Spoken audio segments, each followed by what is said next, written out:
neste domingo a solenidade de nosso Senhor Jesus Cristo, Rei do Universo.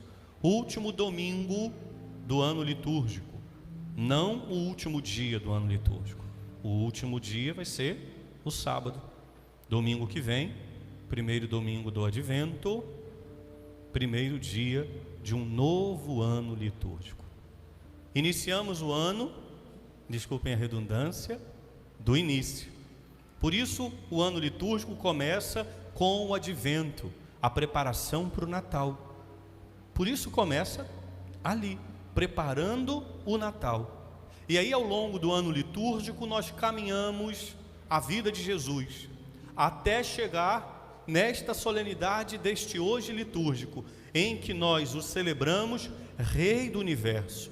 Ele que veio até nós, tornou-se homem igual a cada um, exceto no pecado. Viveu, amou, educou, ensinou, curou, operou milagres, foi entregue, morreu, ressuscitou, ascendeu ao céu, mandou o seu Espírito Santo. Ali ele institui o tempo da igreja, e a igreja começa a crescer, vigorosa, forte, perseguida, mas a igreja continua crescendo mesmo depois da sua morte e ressurreição. É isso que acontece aqui. Queriam entregá-lo para que ele morresse, porque o que passava na cabeça daquele povo? Na hora que esse agitador morrer, quem estiver ao redor dele vai se dispersar. Entenderam? Por isso tentavam matar Jesus, porque na cabeça daquele povo, daqueles senhores daquele tempo, ele era um agitador. Então vamos matar o cara que está fazendo esse barulho aí, e na hora que a gente matar, o povo que está, cada um vai para o seu canto. Foi isso que eles pensaram. Então tentaram pegar Jesus, tentavam pegar o Senhor, por causa de um motivo religioso. Mas, aqui ó, Pilatos, quando vai conversar com ele, Pilatos não está preocupado se ele era Deus, Pilatos não estava preocupado se ele era filho de Deus, porque essa era uma questão religiosa para os judeus. Mas Pilatos diz: eu não sou judeu. Aí então o que eles fazem? Eles dizem: ué, mas ele está dizendo que ele é rei.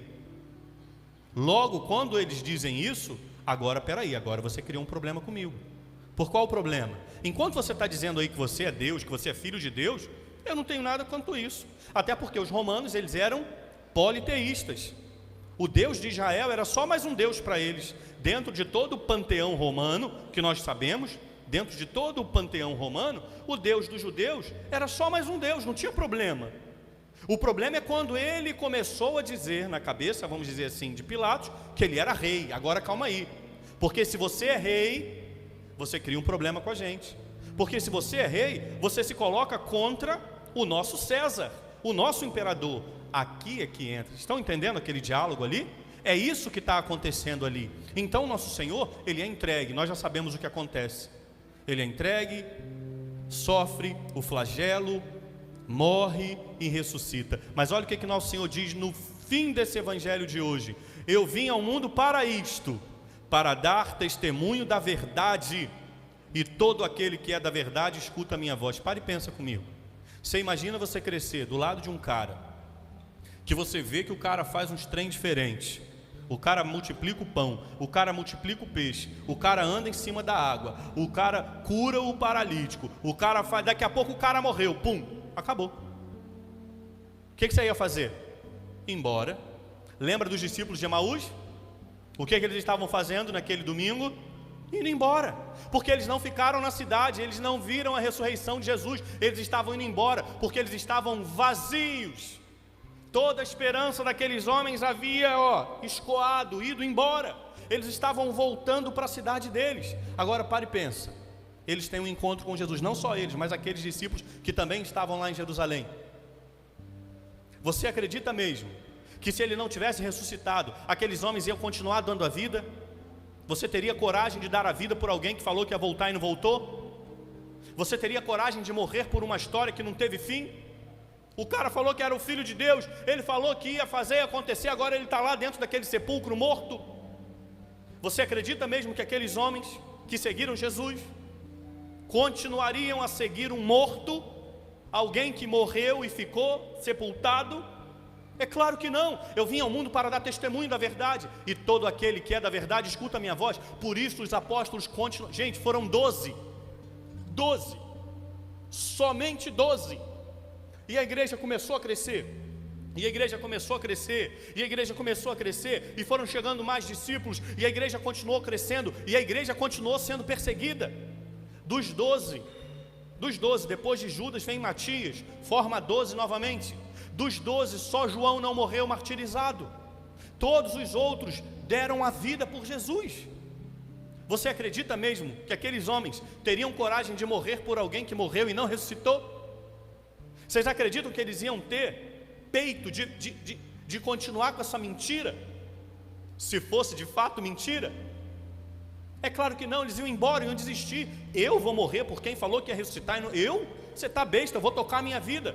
Mas aqueles homens continuaram anunciando, e a igreja foi crescendo, e a igreja foi sendo perseguida, e ele continuou, e eles continuaram anunciando, e a igreja foi crescendo, e a igreja foi crescendo, e a igreja foi crescendo, e ela foi tomando forma, e a igreja foi crescendo. E aí a gente conhece que depois de alguns séculos, no século III, o imperador se torna cristão. Agora o cristianismo entra e começa a fazer parte da vida daquele povo, e o cristianismo começa a crescer e continua crescendo. Daqui a pouco o mundo é cristão. Mas qual o nome que eles dão a esse período? Vocês sabem? Idade Média. Preconceito puro. O período da cristandade eles chamam apenas de Idade Média. O período mais florescente da humanidade, onde tudo começou, onde as universidades, as profissões, onde a medicina tomou, claro que já existia medicina, mas quando tudo começou a ser estruturado, no tempo da cristandade, no tempo da igreja. Qual o nome que eles dão? Idade Média.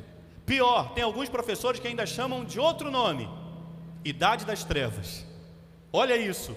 Idade das trevas, onde tudo, se não fosse a igreja, se não fosse a cristandade, nós ainda viveríamos em cavernas, batendo uma pedra na outra, para ver se sai faísca de fogo. O período mais florescente da humanidade, onde os valores foram estabelecidos, onde os preceitos foram colocados, onde o mundo deixou de ser bárbaro para ser cristão, onde os valores começaram a ser colocados a partir dele, onde o amor começou a ser colocado a partir dele, o perdão, a misericórdia, a justiça, eles chamam apenas de Idade Média. Isso é um preconceito sem tamanho. Por que chamam de Idade Média? Já pararam para pensar? Porque antes da cristandade, o que existia? O período helênico, dos grandes filósofos, dos matemáticos, que é bom, eu adoro estudar a Grécia Antiga, não tem problema nenhum.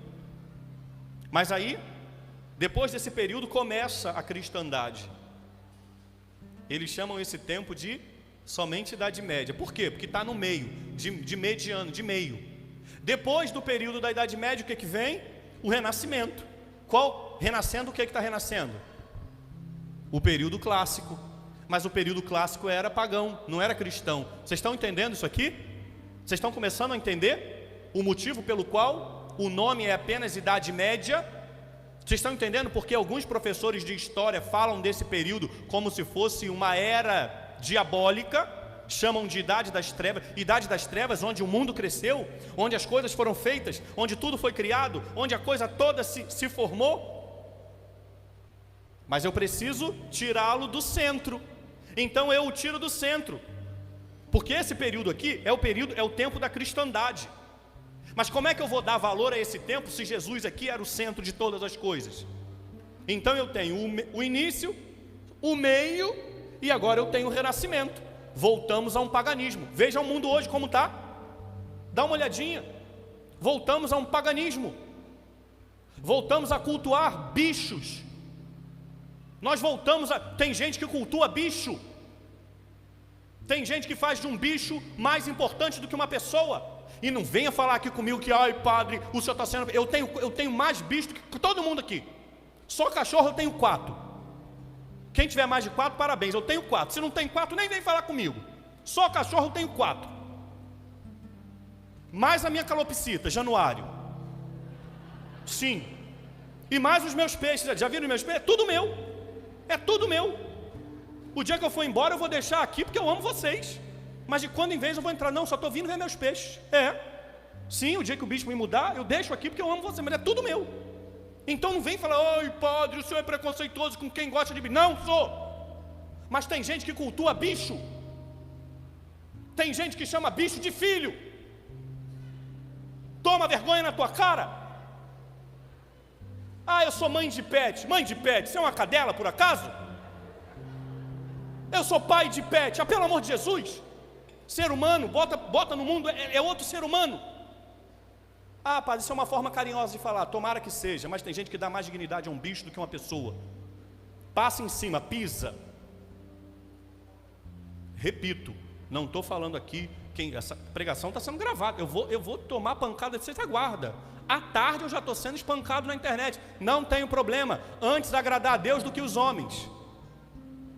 Eu não estou falando que não tem que cuidar. Tem meus bichos, a comida dos meus cachorros mais cara do que a minha. Sim. Você vai comprar um saco de ração para você ver quanto custa? Crê em Deus Pai, eu estou quase dando arroz e feijão para eles e comendo a ração que é mais cara. Sim. Verdade. Estou quase trocando com eles. Sim, meu filho, sim. Vai comprar um saco de ração para você ver.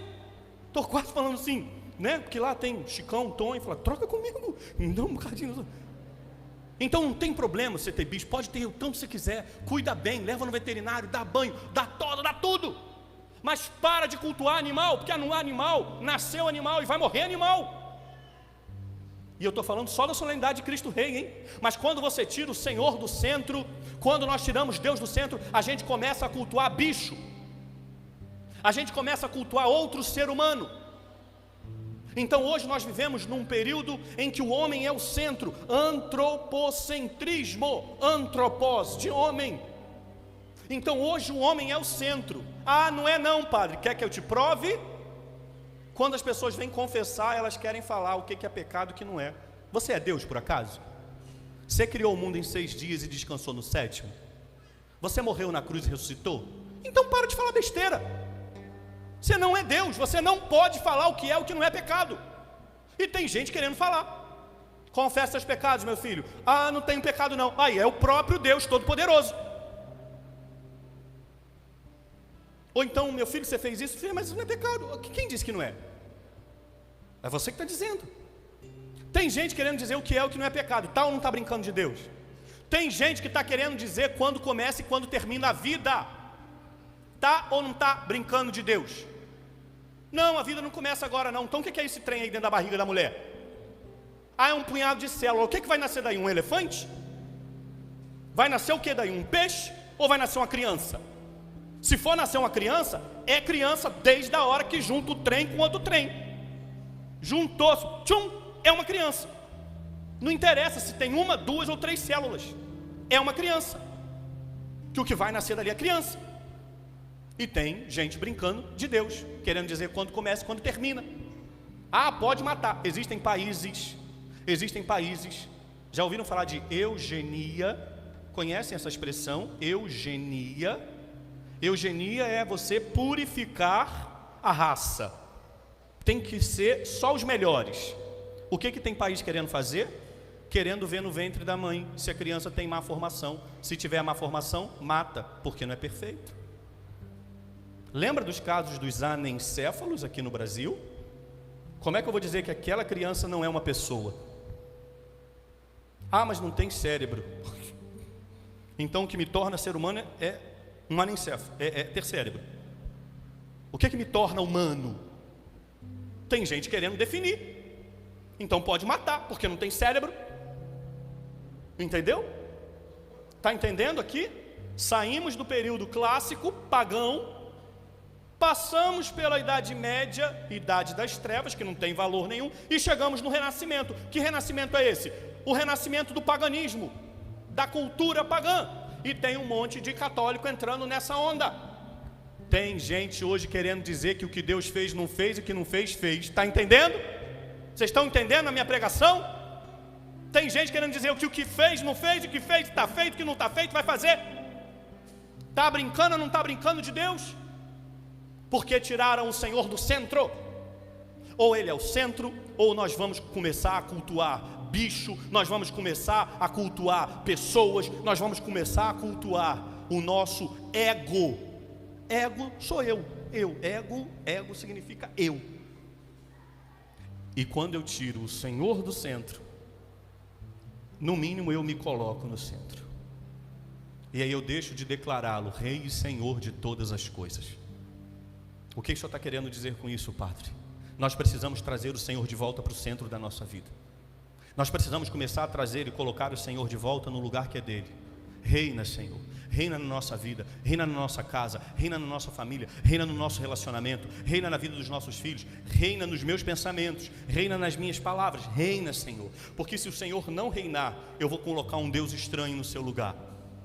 E quantas vezes nós colocamos, queridos? Por isso, a igreja, que é mãe e mestra, entende da nossa necessidade, então ela nos dá a graça e a beleza de celebrar esta solenidade de nosso Senhor Jesus Cristo, Rei do Universo, para que nós possamos, ter um estalo na nossa cabeça, para que a gente volte, para que nós coloquemos o Senhor de volta no centro. Ok, Padre, eu entendi, eu preciso colocar o Senhor de volta no centro da minha vida, mas como eu posso fazer? Eu vim ao mundo para dar testemunho da verdade, e todo aquele que é da verdade ouve a minha voz. Como é que você pode colocar o Senhor no centro? Seja da verdade. Seja da verdade como os apóstolos foram, seja da verdade como os discípulos foram, seja da verdade como os mártires foram, seja da verdade como os santos foram. Seja da verdade, seja da verdade. E ser da verdade significa ir ao extremo. Se você tiver que dar a tua vida, morra por Jesus. Os primeiros cristãos morriam porque não negavam o Senhor. Os apóstolos morreram porque não negaram o Senhor. Pedro, quando estava prestes a morrer, que iam encravá-lo na cruz, Pedro falou assim: calma aí, vocês vão me crucificar? Beleza, mas você pode fazer um favor para mim? Me bota de cabeça para baixo, porque eu não mereço morrer como o meu Senhor morreu. Vocês estão entendendo isso aqui? Que ele morreu de ponta cabeça porque ele não quis morrer igual a Jesus, porque ele não se sentia digno. Quantos cristãos foram martirizados por amor de Jesus, simplesmente porque não disseram assim, eu renego o Senhor, só por isso. Lá na Itália, lá em Roma, hoje tem o Coliseu, lugar lindo. Quem já foi viu que é lindo, quem não foi merece ir, porque é um monumento histórico mundial lindo. Mas lá naquele lugar os cristãos eram lançados às feras. Você é cristão? Vai para o meio. E entrava um leão e dilacerava, botava junto de um boi, de um touro bravo, o touro vinha e dava uma cabeçada, o cristão voava 30 metros antes de cair morto. Mulheres grávidas foram martirizadas e não negaram Jesus. Quantos santos ao longo da história morreram por amor de Jesus? Santos de hoje.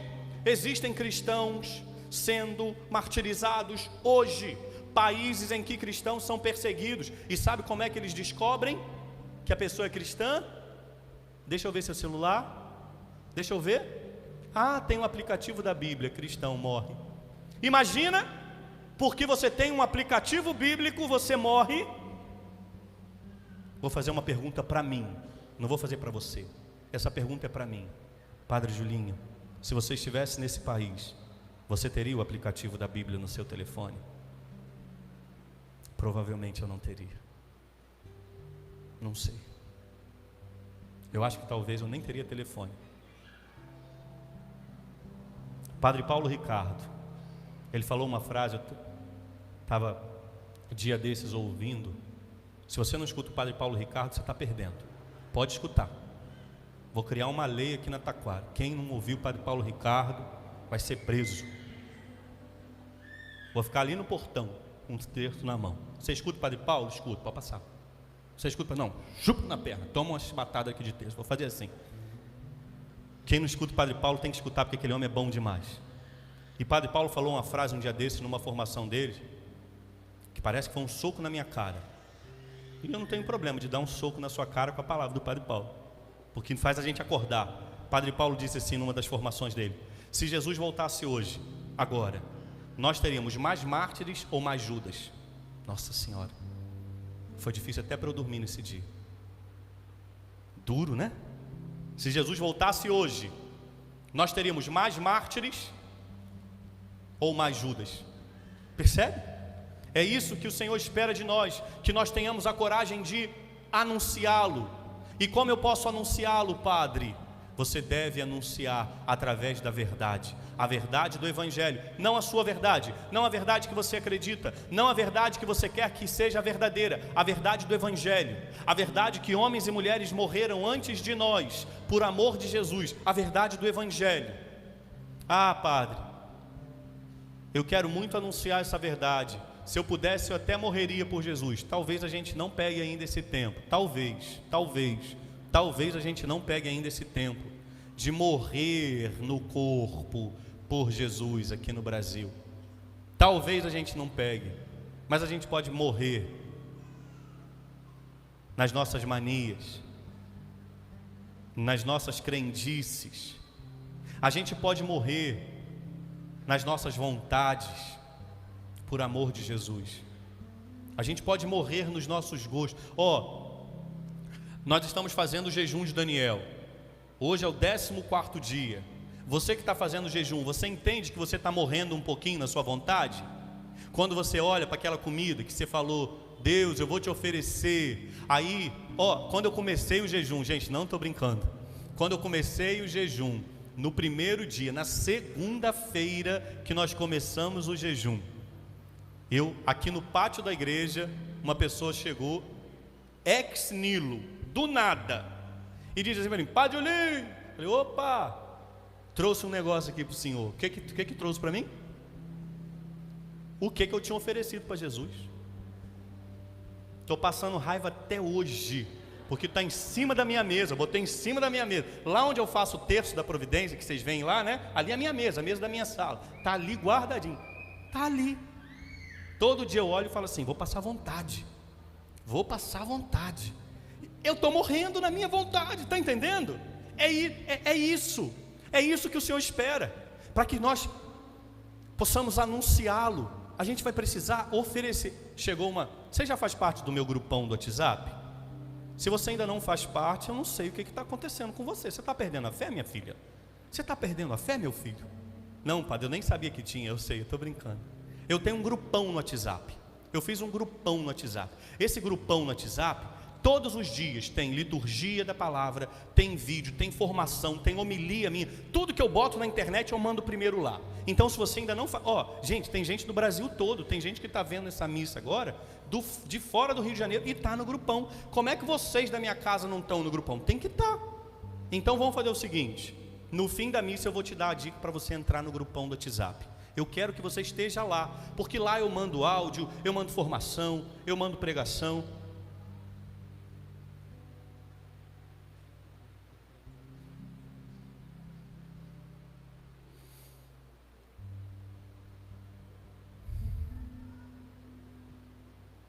Seu carro está na calçada,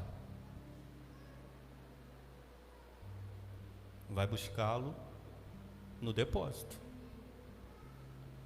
Se o carro estiver na calçada, eu não queria falar, porque vai levantar 150 mil pessoas agora. Mas se seu carro estiver na calçada, vai dar uma olhadinha, né? Porque tem as vagas, né? Mas se seu carro estiver na calçada, aí, pega meu terço, que eu vou dar uma chibatada agora, vou dar uma coça. Voltem, vai, mas volta. Ah, meu Deus.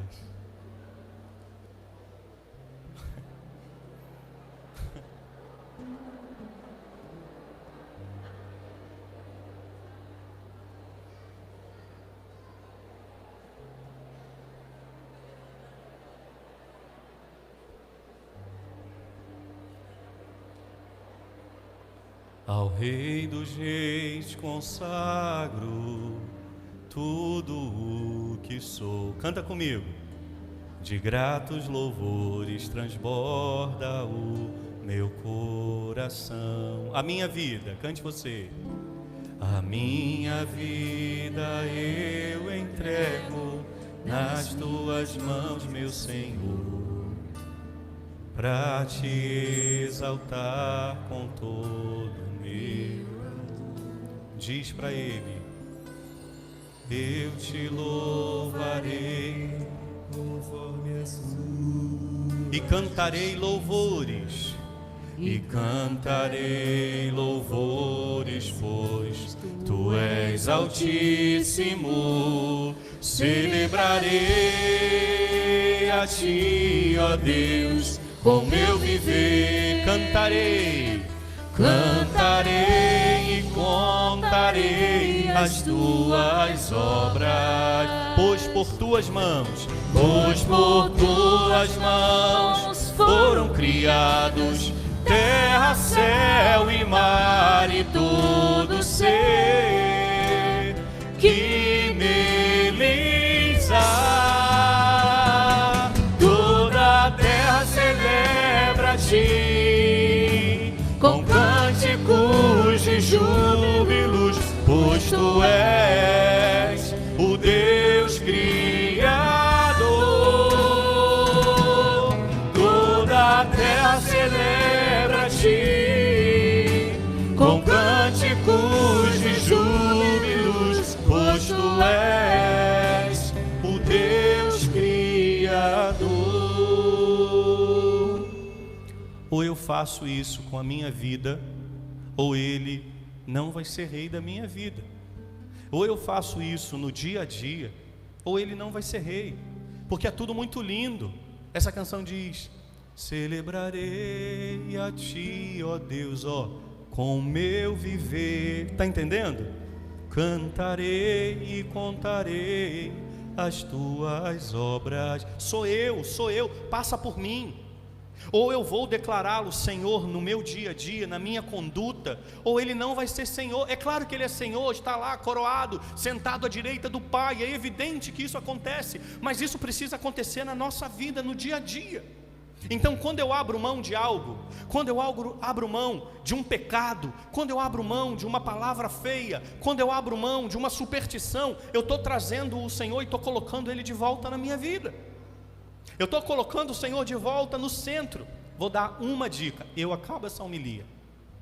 Quer colocar o Senhor Jesus como Rei e Senhor da sua vida? Vou te dar uma dica. A dica mais importante: sacramento da confissão.